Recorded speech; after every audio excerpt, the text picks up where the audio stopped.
The question is, employee is given responsibility to achieve the target production, but no authority is given for access to raw materials.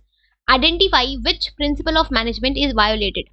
तो यहाँ पे आपका question क्या बोल रहा है कि जो भी आपके एम्प्लॉयज हैं उनको हमने रिस्पॉन्सिबिलिटी तो दी है कि आपको ये टारगेट प्रोडक्शन को अचीव करना है, आपको इतना प्रोडक्शन करना है, राइट। हमने इसके लिए उनको जो अथॉरिटी चाहिए थी रॉ मटेरियल को एक्सेस करने के लिए, हमने वो अथॉरिटी उसको नहीं दी है। जब आपने टारगेट दिया है, आपने उनको काम दिया कि आपको ये काम करना है, बट उस काम को करने के लिए आपने उसको अथॉरिटी नहीं दी, तो वो काम को कैसे करेगा वो?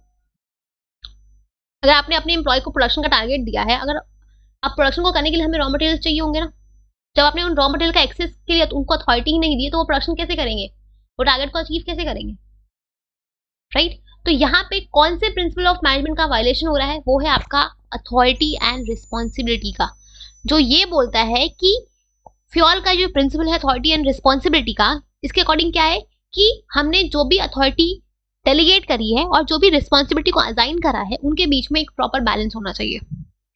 अगर हमने ज्यादा अथॉरिटी दे दी और रिस्पॉन्सिबिलिटी नहीं दी तो अथॉरिटी का मिसयूज होगा। अगर हमने रिस्पॉन्सिबिलिटी ज्यादा दे दी बट अथॉरिटी नहीं दी, काम नहीं होगा। तो अथॉरिटी और रिस्पॉन्सिबिलिटी के बीच में एक प्रॉपर बैलेंस होना चाहिए, जो कि यहाँ पे इस क्वेश्चन में इस एम्प्लॉय को नहीं मिला है। एम्प्लॉय को रिस्पॉन्सिबिलिटी तो मिली है बट अथॉरिटी नहीं मिली है, राइट।